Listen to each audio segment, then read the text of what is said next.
তো যদি জাগতিক কোন বিদ্যা, জাগতিক কোন সুরালাভ, জাগতিক কোন ক্রিয়া, জাগতিক কোন কিছু আয়ত্তের জন্য তত্ত্ব অভিজ্ঞ সম্পন্ন কোন ব্যক্তির কাছে আশ্রয় নিতে হয়, তবে ভক্তি বিদ্যা, পরাবিদ্যা, ভগবত বিদ্যা এটি জানতে গেলে অবশ্যই কোন সমস্ত শাস্ত্রজ্ঞ তত্ত্বজ্ঞ গুরুর চরণাশ্রয় একান্ত প্রয়োজন।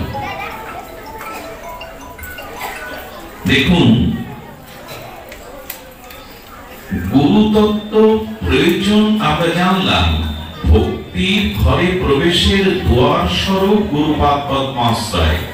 এখন প্রশ্ন হলো, বৈদিক সনাতন ধর্ম গুরুপাদের উপরেই প্রতিষ্ঠিত। কেউ কেউ স্লোগান তোলেন, এই গুরুবাদের দ্বারা সনাতন ধর্ম ধ্বংস হচ্ছে। এটা তাদের বলবার কারণ হলো, তারা প্রকৃত গুরুর স্বরূপ শাস্ত্রভাবে জানেনি। ভ্রান্ত গুরু, অতত্ত্বজ্ঞ গুরু, ব্যবসায়িক মনোভাব গুরু, যাদের শাস্ত্র জ্ঞান নেই, যাদের সাধনা নেই, যাদের তত্ত্ব জানা নাই, এই জাতীয় গুরুর সংস্পর্শে গিয়ে তাদের জীবন ক্ষতিগ্রস্ত হয়েছে।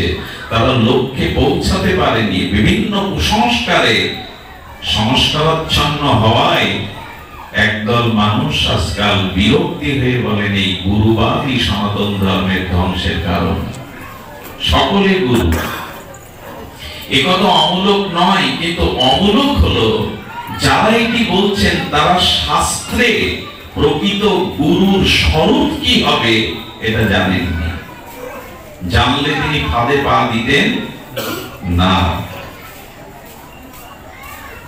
শ্রী গুরুর স্বরূপ কেমন, কে গুরু, কি কি গুণ থাকলে তাকে সদ্গুরু রূপে অভিহিত শাস্ত্র করেছেন, এটি আমাদের আগে জানা প্রয়োজন। কোন স্থানে যেতে গেলে তার দিগদর্শন দরকার। আমাকে ভগবানের চরণে প্রেম ভক্তি পাইয়ে দেওয়ার জন্য যিনি সমর্পিত গুরু হবেন, যার চরণে আমি নিজেকে সমর্পণ করব, আত্মসমর্পণ, সেই গুরুর স্বরূপ কেমন আসুন জানি। যদি না জানি তো ভুল করে বলবো। সনাতন ধর্ম শুধু নয়, পৃথিবীর প্রত্যেকটি ধর্মমতই গুরুতত্ত্বের উপরে প্রতিষ্ঠিত। খুব ধ্যান দিয়ে শুনুন। যারা বলে খ্রিস্টান মুসলিমদের গুরুবাদ নাই, সঠিক নয়। গুরুতত্ত্ব দুই ভাবে দ্বিবিধা ভাগ হয়েছে। একটি হলো ব্যষ্টি গুরু, একটি হলো সমষ্টি গুরু। কি বললাম? ব্যষ্টি গুরু, সমষ্টি গুরু। যেমন শ্রী ভগবান জগতের গুরু, উনি হলেন সমষ্টি গুরু, সকলের গুরু। স্বয়ং ভগবান তিনি জগৎ গুরু, এই জন্য তার বিশেষণ দেওয়া হয় তিনি জগৎ গুরু, উনি সমষ্টি গুরু। যেমন নিত্যানন্দ প্রভু, অদ্বৈত প্রভু, এরা সমষ্টি গুরু।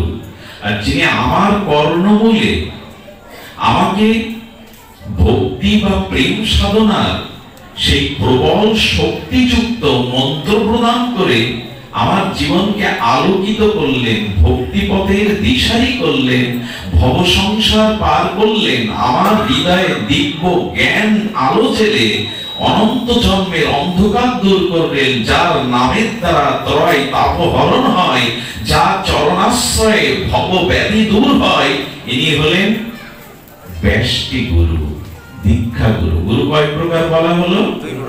সমষ্টি গুরু, ব্যষ্টি গুরু। সমষ্টি গুরুকে স্বয়ং ভগবান, তিনি সকলেরই গুরু। এই জন্য তার বিশেষণ হলো বন্দে জগৎ গুরু। ভগবান হলো সকলেরই গুরু। যেমন এই ছোট ছোট বৈদ্যুতিক যত আলো দেখছেন, আগুন দেখছেন, এরা বেশি আলো, এই বাল্বের আলো, তাই না, এই বিদ্যুৎ কেন্দ্রের আলো। সমষ্টি আলো কোথায়? সূর্যে। সূর্য হলো এই সমস্ত আলোগুলো সূর্যের থেকে ধার করা। কয়লার মধ্যে আগুন কোথায় আসে? জলের মধ্যে বিদ্যুৎ কোথায় তৈরি হয়? জলে বিদ্যুৎ আছে, এজন্য তো জলবিদ্যুৎ তৈরি হয়। তো জলের মধ্যে, কয়লার মধ্যে বিদ্যুৎ গেল কি করে? অগ্নিতত্ত্ব গেল কি করে? হলো সূর্যের কিরণ যেখানে যেখানে প্রতিভাত হয়েছে সেখানে আগুন আছে। আমাদের মধ্যে তাপ আছে বলে আমরা বেঁচে আছি। হাতটা ঘষা দেন, একটা তাপ বহির্গমন হবে। আচ্ছা, কোন মরা লাশ বা মৃত মানুষের গায়ে হাত দিয়ে দেখেছেন গরম কিনা? তাকে কি কোন মৃত প্রাণীর গায়ে হাত দিলে দেখবেন শীতল, তাপ চলে গেছে। তো অগ্নিতত্ত্ব তার মধ্যে নাই। এই জন্য সূর্যের কিরণ যেখানে যেখানে প্রতিভাত হয় সেটা জলে পড়লেও ওর মধ্যে বিদ্যুৎ। এই জন্য সমষ্টি অগ্নিতত্ত্ব হলো সূর্য, আর এই জগতের যত আলো অগ্নি দেখছে এগুলো ব্যষ্টি, এটা সীমার মধ্যে আবদ্ধ। এবং আমার শ্রী গুরুদেব ইনি হলেন ব্যষ্টি গুরু, আর ভগবান হলেন নিত্যানন্দ প্রভু, হলেন অদ্বৈত প্রভু, হলেন সমষ্টি গুরু। মুসলিমরা সমষ্টি গুরু মানে, খ্রিস্টানরা সমষ্টি গুরু মানে। শুনুন তাহলে, মুসলিম ধর্মে বলা আছে যিনি রসুলকে মানেন না তিনি আল্লাহকে মানেন না। যদি আল্লাহকে পেতে চাও তবে রসুলের শরণাপন্ন হও। এটা কি গুরুবাদ নয়? রসুলের কাছে না গেলে তুমি স্রষ্টার কাছে পৌঁছাতে, যে রসুলকে মানে না সে আল্লাহকে মানে না, তার মানে রসুল হলো মুসলিমদের সমষ্টি গুরু। তাকে বাদ দিয়ে স্রষ্টার কাছে যাওয়া, এটা তারাই বলে, তাদের ধর্মীয় শাস্ত্র বলে। তার মানে তারা সমষ্টি গুরু রসুলকে মানে। খ্রিস্টানরা যীশু খ্রিস্টকে মানে। যীশু খ্রিস্টকে তারা ঈশ্বর বলে না, গড ইজ সান, তিনি ঈশ্বরের পুত্র। যদি পিতার কাছে পৌঁছাতে চাও আগে পুত্রের শরণাপন্ন হও, যিশুর কাছে এসো। যিশু সমষ্টি গুরু। বোঝা গেল কি? গুরুবাদ নেই কোথায়? জীবনের প্রতিটি বাঁকে বাঁকে, প্রতিটি চলার পথে গুরু দরকার। আমি এখানে আসছি, একজনকে গুরু করতে হয়েছে। কে সে? পথ নির্দেশক গুরু। ভাই বলুন তো এখানে কিভাবে যাব, দেখিয়ে দিয়েছি কেনা সে? যিনি আমাকে এখানে আসবার জন্য পথ রচনা করেছেন তিনি পথ প্রদর্শক গুরু, দিক নির্দেশক গুরু। এখন প্রশ্ন হলো, প্রকৃত সদ্গুরুর স্বরূপ কি? আমি বারবার বলছি, কথার দিকে ধ্যান দিতে হবে। প্রকৃত যার চরণে নিজেকে আত্মসমর্পণ করে এই জরা মৃত্যু ব্যাধি সংসার থেকে, অনন্ত কাম ক্রোধ লোভ পাপের চক্র থেকে মুক্ত হয়ে স্বরূপে ফিরে যাবেন, চির প্রেম ভক্তি লাভ করবেন, যার চরণে আশ্রয় করলে তাকে কেমন হতে হবে, তার স্বরূপ কেমন, আসুন জানতে চেষ্টা করি। কে গুরুদেব? প্রকৃত গুরু হওয়ার শাস্ত্রীয় লক্ষণ কি, স্বরূপ কি, আমরা সেটা এখানে জানব। দেখুন, এই গুরুর স্বরূপ সম্পর্কে যারা অজ্ঞ ব্যক্তি, সাধারণত তারাই প্রকৃত সদ্গুরু পরম্পরার আশ্রয় না নেওয়ার কারণে তারা পথভ্রষ্ট হয়, তারা তাদের আদর্শ থেকে চ্যুত হয়। আপনারা জানেন, গুরুর স্বরূপ বর্ণনা করতে গিয়ে স্বয়ং উদ্ধব মহারাজকে গোবিন্দ নিজেই বলছেন। শব্দটি উপনিষদে এসেছে, আচার্যং মাং বিজনিয়াৎ।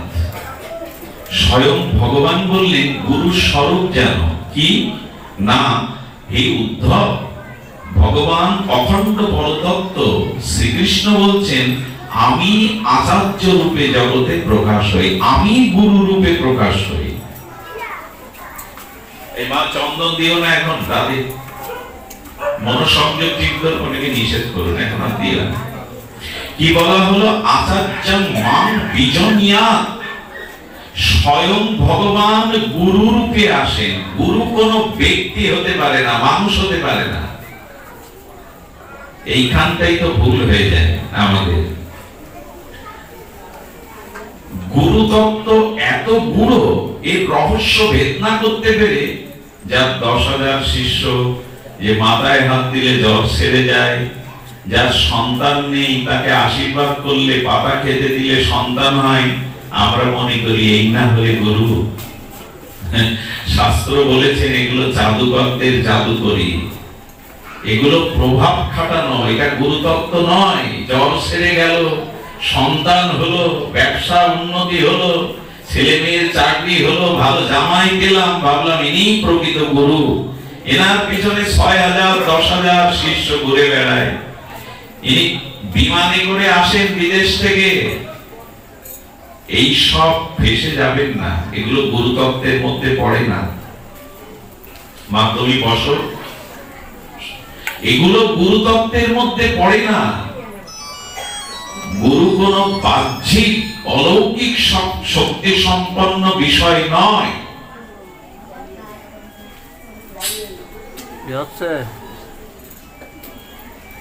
শ্রী গুরুর স্বরূপ আমরা জানবো।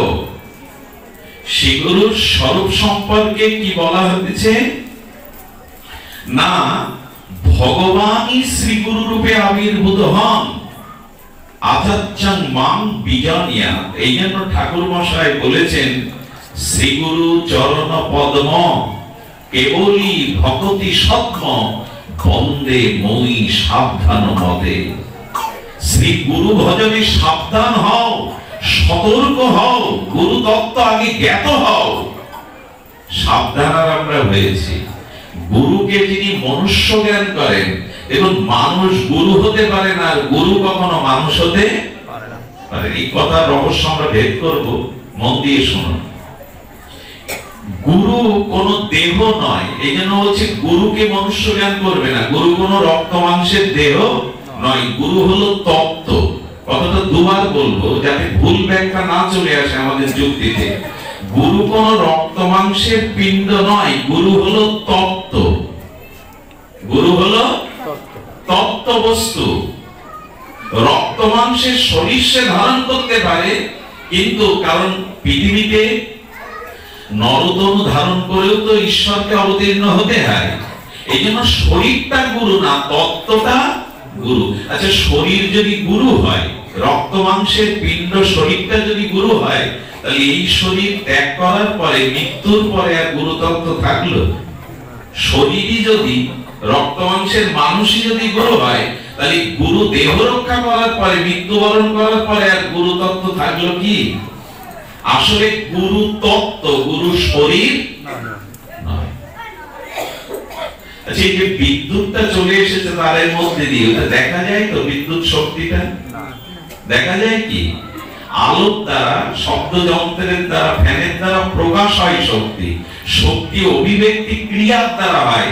শক্তিকে সরাসরি বিদ্যুতের তারের ভিতরে শক্তি কিরকম দেখা, ওটা বাল্বের দ্বারা, যন্ত্রের দ্বারা, ফ্যানের দ্বারা শক্তির ক্রিয়া হবে, বোঝা যাবে। গুরু হলেন তত্ত্ব, গুরু শরীর নয়। এই জন্য কখনো বলবেন না গুরুদেব মারা গেছে। গুরু তত্ত্ব মরে না। তত্ত্ব কাকে বলে? দেশ কাল বস্তু পরিস্থিতি সব ধ্বংসের পরেও যিনি থাকেন তার নাম তত্ত্ব। যেমন ধ্যান দিয়ে শুনুন, যেদিন বালিকে মানলেন, যেদিন রামচন্দ্র ভগবান বালিকে মানলেন, বালির লাশ পড়ে রয়েছে দেহ, তারা এসে কাঁদছে, পতি পতি বলে তারা কাঁদছে। বালির স্ত্রীর নাম তারা। রামচন্দ্র ভগবানকে তখন বলছেন আমার স্বামীকে ফিরিয়ে দিন। বলে তোমার স্বামী তো এই আছে। আচ্ছা তারা, তোমার স্বামী তো এখানেই শুয়ে আছে, স্বামীকে আমার কাছে ফিরে চাইছো কেন? ওই তো তোমার স্বামী। মন দিয়ে শোনো। তখন বলছে আচ্ছা তারা, তুমি স্বামীকে কোথায় খুঁজছো? পায়ে? পাটা তোমার স্বামী, হাতটা তোমার স্বামী, মস্তকটা তোমার স্বামী, বক্ষটা তোমার স্বামী। বলছে না প্রভু, আলাদা আলাদা নয়, পুরো শরীরটাই আমার স্বামীর শরীর। তো পুরো শরীরটাই যদি তোমার স্বামীর শরীর হয়, নখ থেকে চুল অবধি তো আছে, কেউ কিছু অপারেশন করে তুলে নিয়ে যাবি, স্বামীকে নাও। তখন বলছে প্রভু হস্ত পদ চক্ষু কর্ণ নাসিকা পুরো শরীর আছে, কিন্তু ওর মধ্যে যে চেতনা নেই, আত্মা নেই। তখন রামচন্দ্র যে কথাটি বলেছিলেন লিখে নিন হৃদয়ে, মার্মিক কথা, বলে দেখো আমি ভগবান, এই জগতের কোন তোমাদের বস্তু আমি নেই না, আমি আমার বস্তুই নেই। ওই আত্মাটা বাবা মা তৈরি করা না, আত্মা বাবা মা তৈরি করা। তৈরি যদি ডাক্তাররা বাবা মা করতে পারতো, মৃত ব্যক্তির মধ্যে আত্মাটা সংযোজন করে আবার বাঁচিয়ে দেওয়া যেত। বলে আমি অংশ রূপে চেতন হয়ে আত্মা রূপে এর মধ্যে ঢুকেছিলাম, আমার অংশটা আমি নিয়েছি, তোমার কোনো অংশ তো আমি নেইনি, আমার কাছে কি চাইছো? কি অদ্ভুত কথা। বলছে রক্ত মাংস দেহটা পিতা দিতে পারে, মাতা দিতে পারে, এটা জগতের সম্পদ, পঞ্চত্ব, এটা জগৎ থেকে কুড়িয়ে পিতা মাতা দিয়েছে, কিন্তু আত্মা পিতা মাতা দিতে পারে, চেতনা পিতা মাতা দিতে পারে, কেউ দিতে পারে না। বলে আমি যা দিয়েছিলাম ওকে, আমার সেই অংশটা আমি নিয়ে নিলাম, আমার কোনো দায়বদ্ধতা এখানে নেই, আমি আমারটাই নিয়েছি, তোমার বা জগতের কারো কিছু নেই। তখনই তার জ্ঞান হলো আসলে দেহটা স্বামী নয়, দেহটা আমার পুত্র নয়, দেহটা আমার পিতা মাতা নয়। ওই চেতনাটা থাকে বিধায় সম্বন্ধ থাকে, চেতনা থাকে, আপনত্ব থাকে, ভালোবাসা থাকে। আত্মা বা চেতনা চলে গেলে সংসারে কেউ কারো। আচ্ছা, যদি আপনত্ব পুড়িয়ে দেওয়া যেত সন্তানকে, স্বামীর লাশ পুড়িয়ে দেওয়া যেত চিতায়, যদি আপন হতো, নিজজন হতো, কাছে রেখে দেওয়া যেত না? এই জন্য গুরু কোন শরীর নয়, গুরু হলেন তত্ত্ব। এই জন্য গুরু মরে না, গুরু অন্তর্ধান হয়, গুরু অপ্রকাট হয়। অনেক শিষ্যই বলে বসে আমার গুরু মরে গেছে, তার মানে গুরু তত্ত্বটা সে বোঝেনি। তত্ত্ব মরে না, জ্ঞান মরে, আত্মা মরে, শরীর মরে, আত্মা মরে। মরে কি? আত্মাটাই হলো তত্ত্ব, ভগবান বিশুদ্ধ জ্ঞানটাই হলো তত্ত্ব। জ্ঞানের মৃত্যু, আত্মার মৃত্যু নেই। তেমন গুরুদেব হলো তত্ত্ব, তত্ত্বের কোনো মৃত্যু নাই। একটু কঠিন করে বলবার কি আছে, বলে এইভাবে না বুঝলে গুরু তত্ত্ব সতত্ত্ব করে বোঝানো যাবে না। গুরু আমার অজ্ঞানাধার দূর করে দাও সারা জীবন বললাম, অথচ ভেতরে অজ্ঞানাধার গেল না। কি বললাম? গুরুকরণ করলাম, অথচ আমার ভেতরে কোনো পরিবর্তন এলো না। আগুনে হাত দিলেন, হাত পুড়লো না। জলে নামলেন, বস্তু ভিজলো না, দেহ শীতল হলো না, ওটা জল বলে মানবে? আগুনে কোনো বস্তু দিলে পুড়বে না, এটা আগুন বলে মানবে? গুরুকরণ করলাম, অথচ আমার কাম কামনা, আমার কোনো পরিবর্তন, স্বভাব পরিবর্তন হলো না, জানবেন গুরুকরণই হয়নি। গুরুর স্বরূপ কি আমরা এক এক করে জানবো।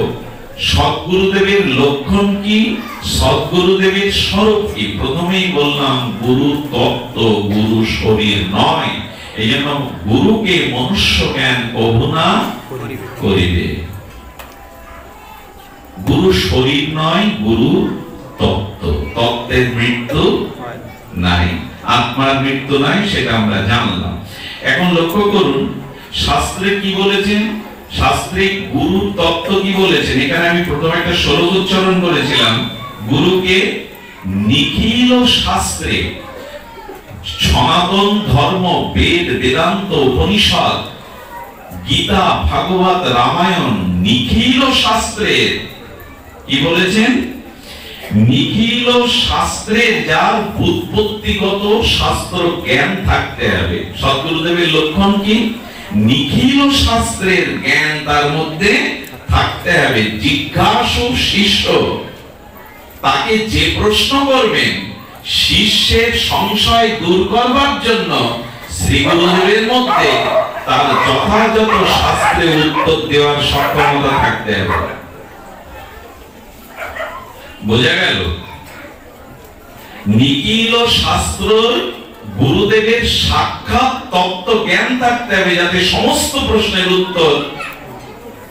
অনেকেই কিন্তু মনে মনে ভাবতে পারেন তাহলে গুরু হতে গেলে শিক্ষিত হতে হবে, এরকম কিন্তু বলা হয়নি।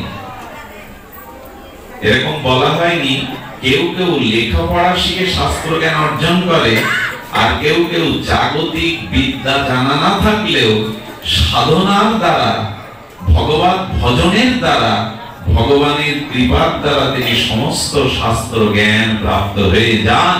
এই জন্য এই কথা শুনে মনে মনে আবার ভাববেন না লেখাপড়া জানা গুরু হতে হবে, ডক্টরেট হতে হবে, এরকম না।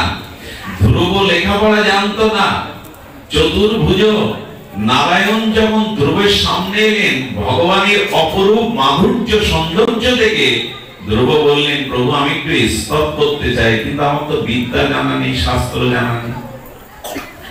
ধ্রুব ভগবানকে দেখে বলছেন, আমি একটু স্তুতি করতে চাই, আপনার প্রশংসা করতে চাই, কিন্তু আমার বিদ্যা জানা নেই, শাস্ত্রের স্বরূপ জানা নেই। চতুর্ভুজ ভগবানের হাতে শঙ্খ আছে, ওই শঙ্খটা ধ্রুবের কণ্ঠ ছুঁয়ে দিলেন, অনর্গল ধ্রুবের থেকে ভাগবত শ্লোক বেরোতে লাগলো, অনর্গল ভাগবত শ্লোক স্তুতি বেরোতে লাগলো। অর্থাৎ যিনি লেখাপড়া জানেন না অথচ সাধন ভজন করেছেন, সেই সাধন ভজনের দ্বারা ভগবান প্রদত্ত বিদ্যা তার মধ্যে যদি স্ফুরিত হয়, তিনিও সমস্ত শিষ্যের প্রশ্নের সমাধান করে দিতে পারেন। রামকৃষ্ণ দেবের শিষ্য স্বামী বিবেকানন্দ, রামকৃষ্ণ বলা লিখতে কলম ভেঙে ফেলতেন, তার কাছে স্বামীজি গেলেন কেন? তো তার কি তখন তিনি আইনের শাস্ত্র, এত দর্শনের শাস্ত্র, অর্থাৎ তিনি সমস্ত প্রশ্নের উত্তর পেয়েছিলেন। গুরু কেমন হবেন? স্বামী বিবেকানন্দ, যিনি পূর্বে নরেন দত্ত নামে পরিচিত ছিলেন, তিনি সাধু দেখলেই বলতেন, আপনি ভগবান দেখেছেন, ঈশ্বর দেখেছেন? যদি বলতো না, বলে তাহলে দেখাবেন কি আপনি? যিনি নিজে দেখেননি তিনি ঈশ্বরের সাথে আমার সাক্ষাৎ করে কি করে দেবেন? কেউ তাকে পাগল ভাবতো, তার্কিক ভাবতো, কিন্তু এক জায়গায় গিয়ে তার প্রশ্নের উত্তর পেয়ে গেল। রামকৃষ্ণদেবকে যেই বললেন আপনি ঈশ্বর দেখেছেন, ওই একই প্রশ্ন। ঠাকুর মৃদু হাসলেন, শিশুর মতো সরল হাসি ফেলে বললেন, দেখেছি কি রে, তোকেও দেখাতে পারি, তার সাথে তোর কথা বলিও দিতে পারি।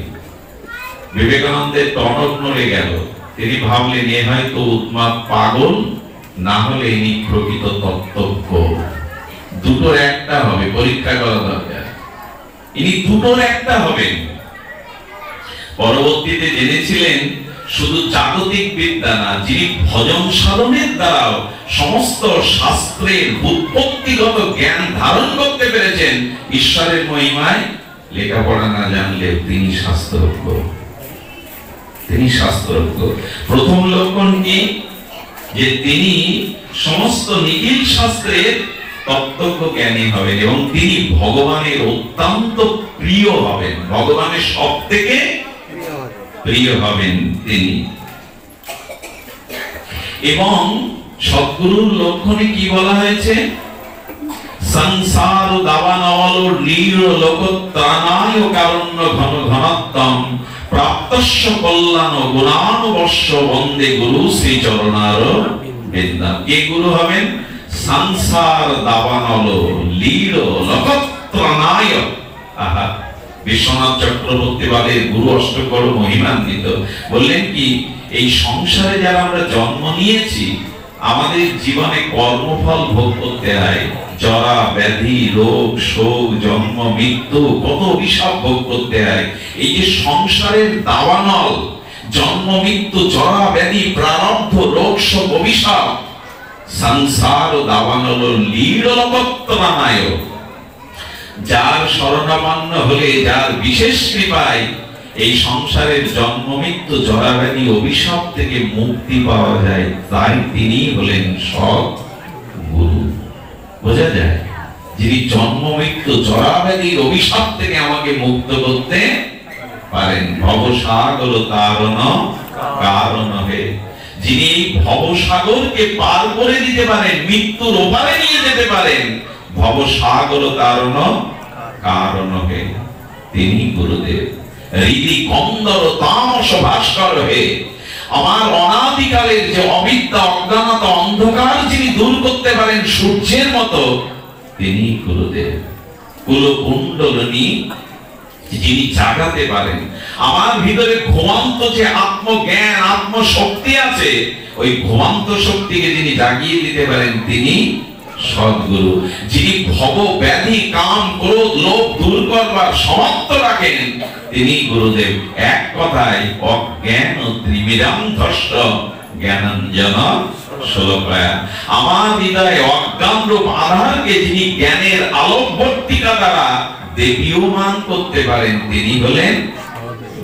মা একটু ঘুম আসতে পারে, এরকম তত্ত্ব কথা বললে মানে তত্ত্ব কথার ভিতরে সবাই প্রবেশ করতে পারে না, কিন্তু তত্ত্ব না জেনে যদি লীলায় যান গড়াগড়ি যান ধরে রাখতে। এই যে এটা কি বলে সাইকোলন সেন্টার, এর ভেতরে ভিতটা ভালো না হলে এটা দাঁড়াবে। তো তত্ত্ব না জানলে ভিত না গড়লে শুধু যদি লীলা কথা শোনেন চোখের জলে হাওমাও করে গড়াগড়ি দেন কাজ হবে না। আগে ভিত ভালো করুন, তার উপরেই তো দাঁড়াবে 4-5 তলা। গুরু তত্ত্বটা ভালো করে জানুন, না হলে সব শেষ, সব শেষ। কিরকম শেষ জানেন? একজন ওরকম লোককে ঠকানোর জন্য তিনি পোশাকি গুরু হয়ে বাক্যের দ্বারা গুরু হয়ে বহুকে শিষ্য করেছেন। দেখ মূর্খদের পাড়ায় গেছেন, এটা এক মহাজনের মুখে শুনেছিলাম। মূর্খদের কাছে গিয়ে গুরুকে পাদদর্ঘ দিয়েছে, গুরুর পদস্খলন পদ প্রক্ষালন করেছেন, গুরুকে আসনে বসতে দিয়েছেন। সেবা দেওয়ার পরে বললেন, গুরুদেব আমরা তো আকাট মূর্খ, লেখাপড়া জানি না, আমাদের যদি একটু তত্ত্ব জ্ঞান ভগবত জ্ঞানের কথা উপদেশ করতেন। গুরুদেব তখন বললেন, আচ্ছা অন্ধ দেখতে পায়? তো সবাই বলছে না পায় না। বলে তোরা তখন কিছু জানিসই না, তখন আমি বললে তো বুঝতে পারবি না, তাহলে জেনে লাভ কি? বুঝতে পেরেছেন তো কৌশলটা? ওদের প্রশ্নের উত্তর দেওয়ার সামর্থ্য গুরুদেবের, কিন্তু কৌশল আছে, চালাকি আছে। তোরা যেমন কিছুই জানিস না, তা আমি এই বললে তোরা তো ধরতে পারবি না, অন্ধ কি দেখতে পায়?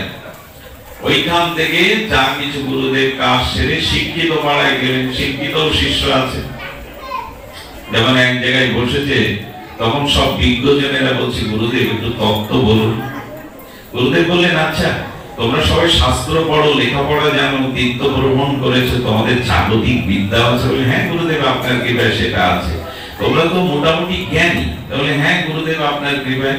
তো জানো যখন, আমাকে আর মিছিমিছি কিছুক্ষণ বকাবা কেন? জানোই যখন, তখন আমাকে আর জানার কি আছে? জানে তাকে ভরা কলসিতে আর কি দেব? জানোই যখন, তখন আমাকে বকাবো কেন? রহস্যটা হলো আসলেই তিনি কিছু জানেন না।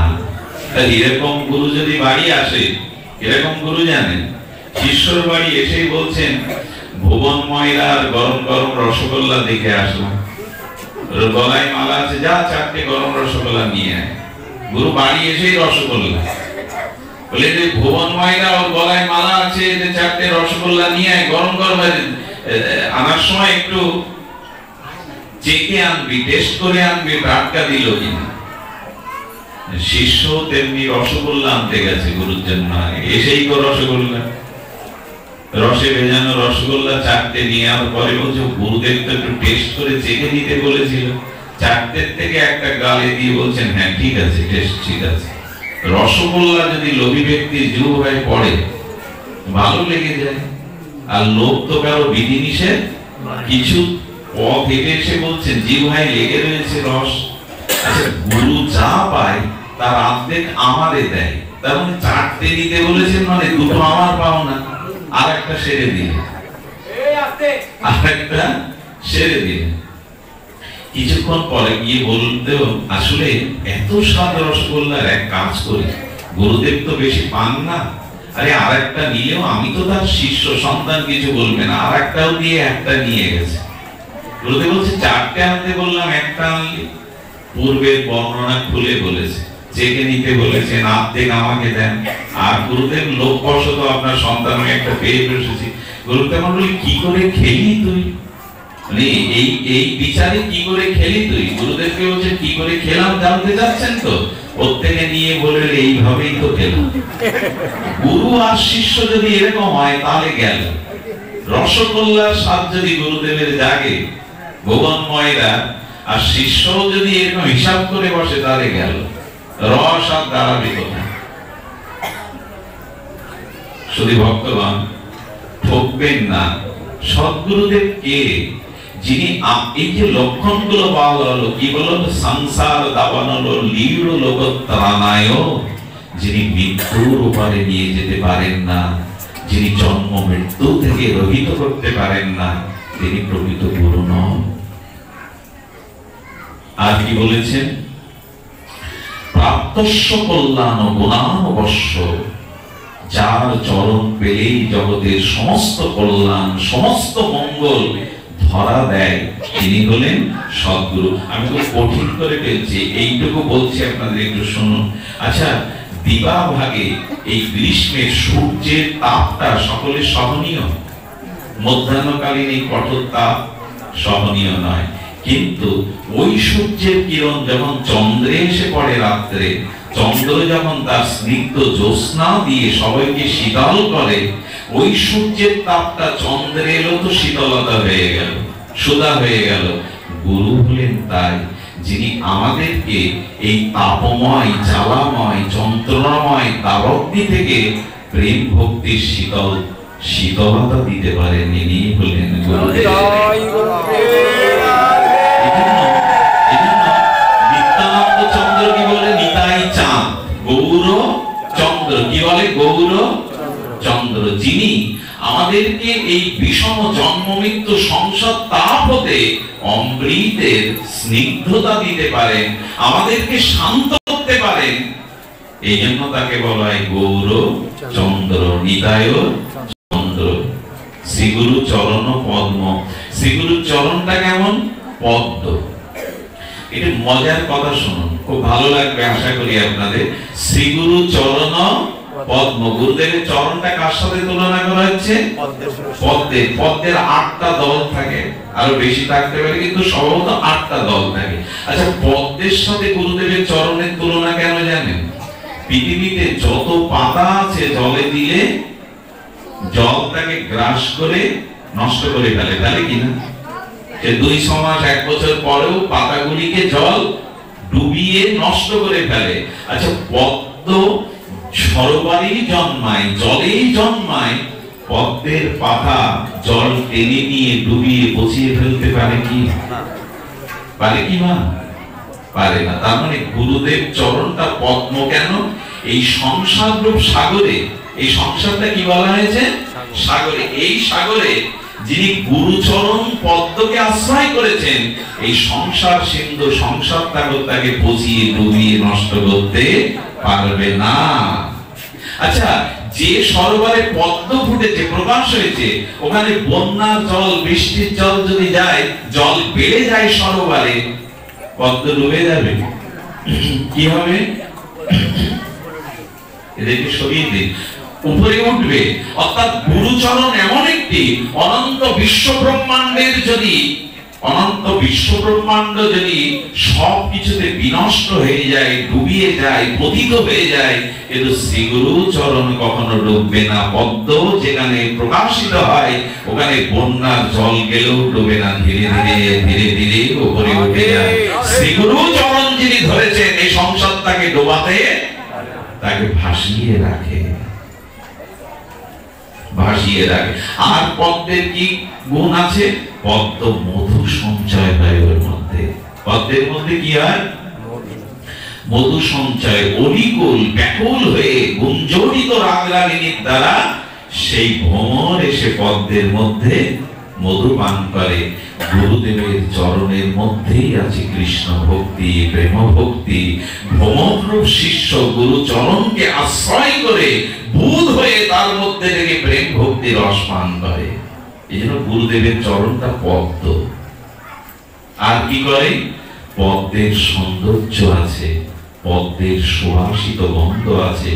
এই জীবন আনন্দময় হবে, এই জীবন সৌন্দর্যময় হবে যদি গুরু পদ্মরূপ চরণকে আশ্রয় করে।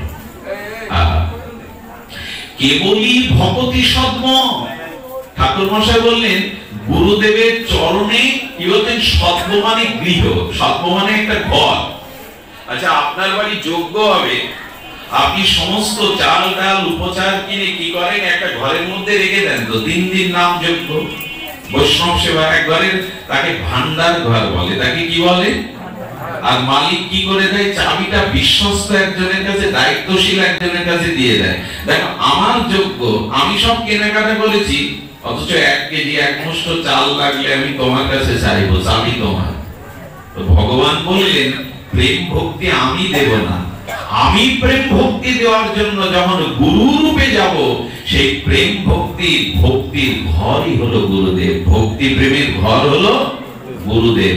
সেই ভান্ডারীর কাছে যেমন মালিক গিয়ে 1 মুষ্টি চাল চায়, একটা ফল চায়, ভগবান বলেন প্রেম ভক্তি আমার কাছে চাইলে আমি তাকে দেই না, শ্রী গুরুদেবের চরণে আছে প্রেম ভক্তির ঘর।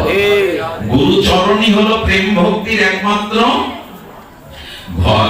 এই জন্য বললেন জীবনে দেখুন শীতলতা দরকার, জীবনে শীতলতা দরকার। চাঁদ দিতে পারে, সূর্য শীতলতা দিতে পারে না, সূর্যের তাপ কিরণ চন্দ্রপৃষ্ঠে এলে তখনই দিতে পারে। তেমন করুণাটা, কৃপাটা, অমৃতটা শ্রী গুরুদেবী দিতে পারে। আমার মনে হয় আমি খুব বেশি আপনাদের তত্ত্বের মধ্যে না নিয়ে একটু সহজ করে বলি যে দেখুন এই ভবসিন্ধু জীব কি করে পার হতে পারে, এই দুস্তর সংসার পারাবার কি করে পার হতে পারে। আগেই বলেছি ভবসাগর তারণের একমাত্র কারণ গুরুদেব।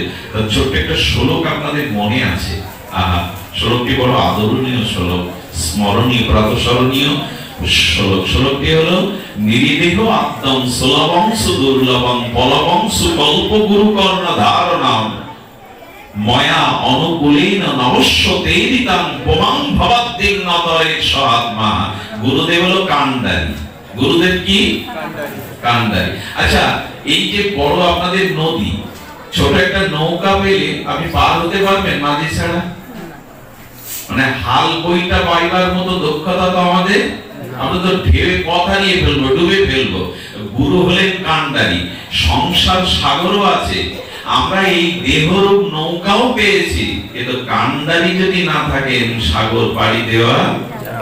আচ্ছা, জাহাজ চলেছে, জাহাজে স্ত্রী আছে, পুত্র আছে, বন্ধু বান্ধব আছে, খেলাধুলার আসর আছে, ভালো খাওয়া দাওয়া আছে, নাচ গান আছে, খেলা করার জায়গা আছে, সব আছে, সবাই আনন্দে খেলছে, হাসছে, সবাই আনন্দের তরঙ্গে ভাসছে নীল সমুদ্রের মাঝখানে। একমাত্র নাবিক স্ট্রোক হয়ে মারা গেল। কারো মুখে হাসি থাকবে, খেলা থাকবে, খাদ্য থাকলে মুখে উঠবে। নাবিকহীন জাহাজ যেমন মধ্য সাগরে পড়লে মানুষের সব আনন্দ মাটি হয়ে যায়, কোথায় গিয়ে ফিরবে অনন্ত সাগর, তেমনি সংসার সাগরের মাঝে পড়ে আছি। এখানে নাবিক রূপ কান্ডাই গুরু না থাকলে সবকিছুই অন্ধকার। গুরু হলেন নাবিক, গুরু হলেন মাঝি। নৌকায় একা একা আপনি সাগর পাড়ি দিতে পারবেন না, আপনি সংসার সাগর। গুরু চরণ আশ্রয় করলে কি হয় জানেন, সাগরও শুকায়। এখন তো পদ্মাও চড়া পড়ছে, মেঘনাও চড়া পড়ছে। গুরুদেব বললেন নৌকা টৌকা লাগবে না রে, গুরুদেবের চরণাশ্রয় করে ভক্তি থাকলে, ভজন থাকলে সাগরই শুকিয়ে যাবে, নৌকারও প্রয়োজন নেই, তখন হেঁটেই পার হতে পারবে গুরুদেবের কৃপা হলে।